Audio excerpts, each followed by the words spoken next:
Zaki, Volim. dođi namaži me. Izgorala sam.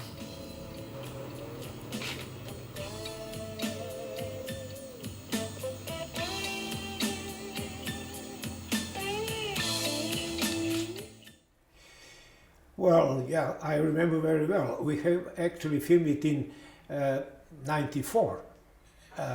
And that was a tragic moment when we decided to make that film. You see, the war was all around Belgrade and Novi Sad, but actually in the same time military police and regular police was running through the street, capturing the young people and sending them to these war zones. Many have been fleeing the countries. In the same in the same time, there was tremendous inflation. The country was ruled by, I would say, dictatorship very much similar to fascism, dictatorship of Milosevic, who actually started those wars between the republics and ethnic groups which have been considered as our own brothers. You see, so that was confusion, sadness and fear. And in that moment, in '94, we made first one documentary film, which is called Tito Among the Serbs for the second time, which was also like explosive material, because in the same time you see the whole rhetoric of socialism started to be pushed by nationalism, and actually all those believers and members of the Tito's party, they start cursing him and said no, we have been tricked and this socialism never existed, so surreal.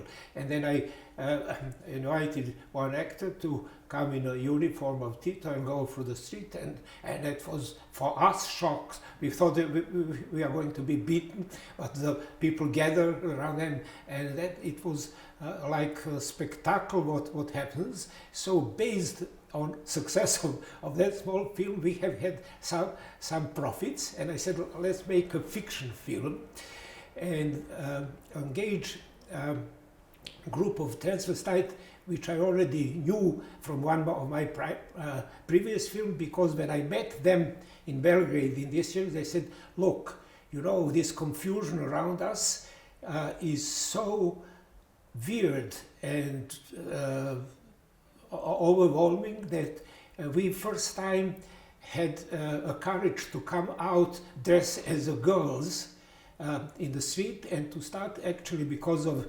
our pleasure, but also need for money, to work as prostitutes. They didn't believe, and they dragged me in a small place where they have this communication with the soldiers, with the young people, where they are helping them in hiding. And I saw that this exists as a real scene.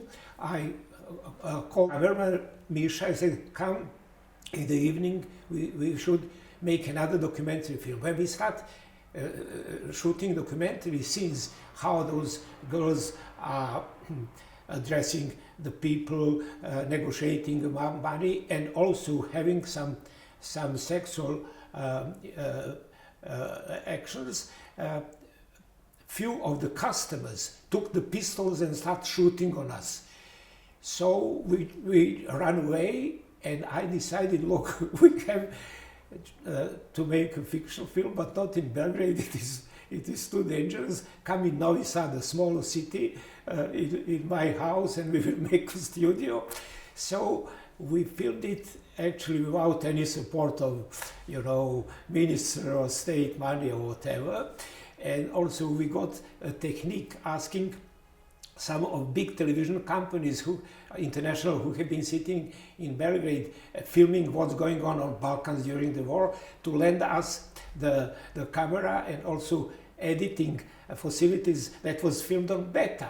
But honestly speaking, I thought with my crew, who the people have been also my friends. We thought that we are doing something just to stay in a, maybe some sort of memory and to stay in archive. It will never go public. And then, while we had been just finishing editing, we found an announcement in the newspapers that because of very poor film production, the biggest hall in the country, which is film hall, which is called Sava Center for 4,000 people, is giving for each premiere of a Serbian film for free the premiere.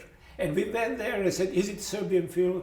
I said, yes. Are the Serbian actors? Yes. Okay. Is it made in Serbia? I said, yes. And they gave us.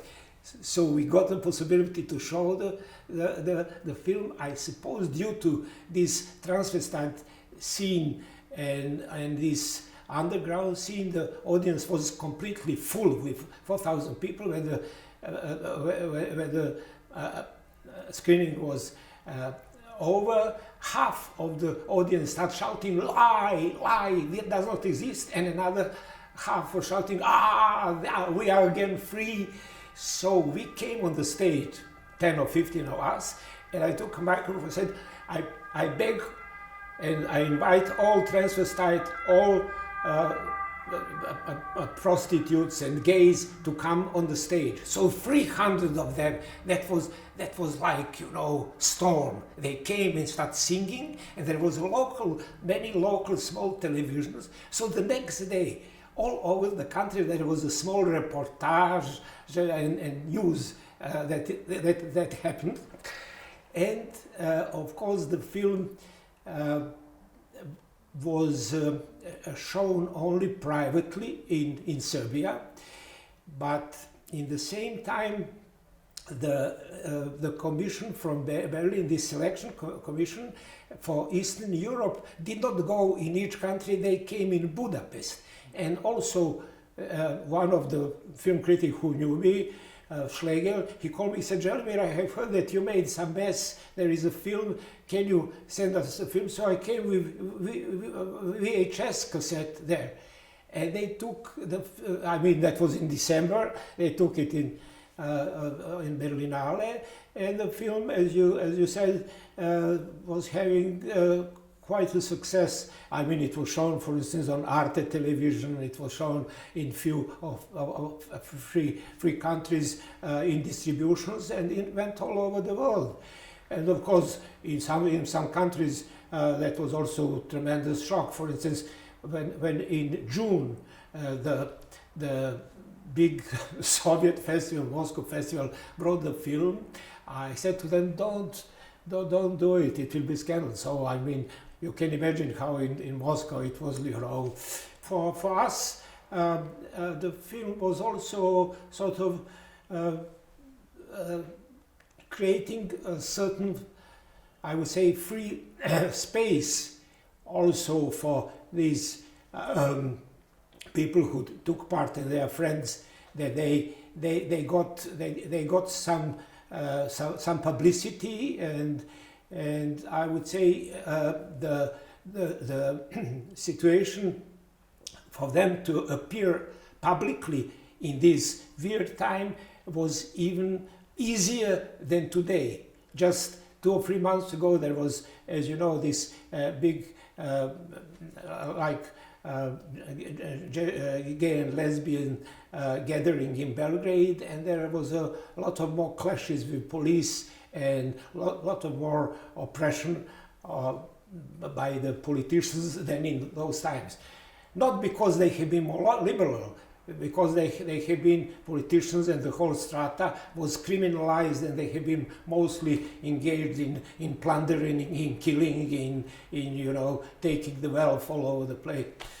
So I mean, the film, which I would say in quite precise way describes the moment when it was filmed.